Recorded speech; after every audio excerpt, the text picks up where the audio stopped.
kayo nga. Handa ba kayo kapag lumindol sa inyong lugar?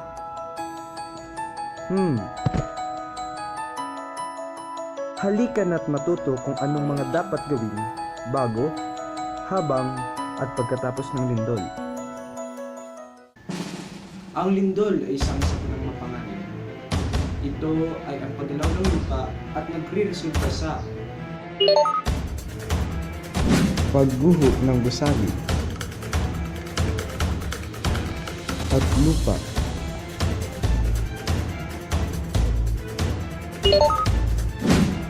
pagkabitak ng mga sementadong daan,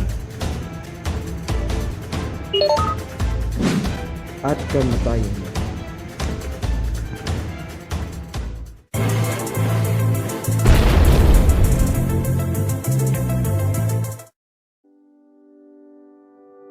Magkaroon ng plano ang inyong pamilya. Pag-usapan nyo ang mga dapat gawin o puntahan sa tuwing magkahiwalay kayo kapag dumating ang sakuna. Alamin ang mga bagay sa bahay na maaaring mahulog habang lumilindol. Ilagay ang mga bagay na magagaan sa mataas na lugar at mabibigat na bagay sa mababang lugar upang maiwasan ang disgrasya tuwing lumilindol. Paghahanda ng emergency lifeline kit. Ito ay mahalaga dahil ito ay naglalaman ng mga importanteng bagay tulad na lamang ng first aid kit, flashlight, tubig, pagkain, at cellphone. Alamin ang pagpatay ng mga dekuryenteng makina sa bahay. Ito ay para maiwasan ang pagkakaroon ng disgrasya tulad na lamang ng sunog.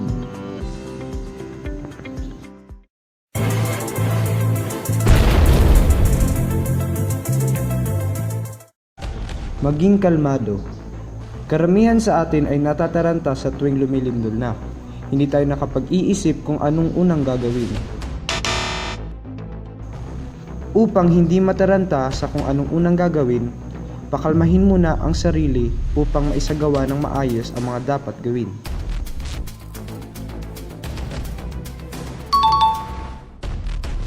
Pag naramdaman ng lindol, huwag nang umalis sa kinatatayuan. Maghanap ng masisilungan tulad na lamang ng lamesa o upuan. Siguraduhin na matibay ang inyong sinisilungan.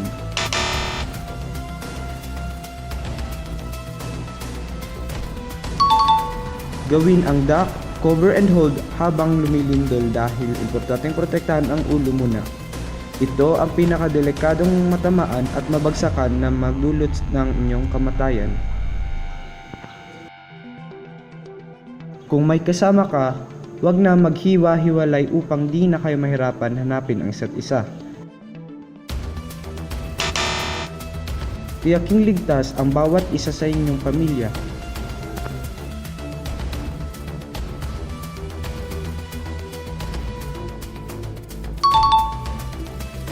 Kung naabutan ka ng lindol habang ikaw ay nasa labas, huwag nang tumakbo pa.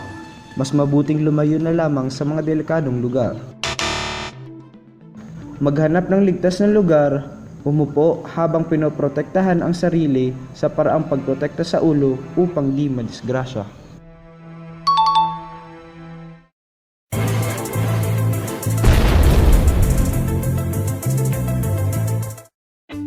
Suriin ang sarili. Kung may natamong sugat, ang pagiging handa ay hindi masama dahil inilalayo lamang tayo nito sa kapahamakan. Nararapat lang itong sundin upang maging handa sa mga darating na sakuna tulad na lamang ng ito. Laging tatandaan, ang taong handa ay laging ligtas sa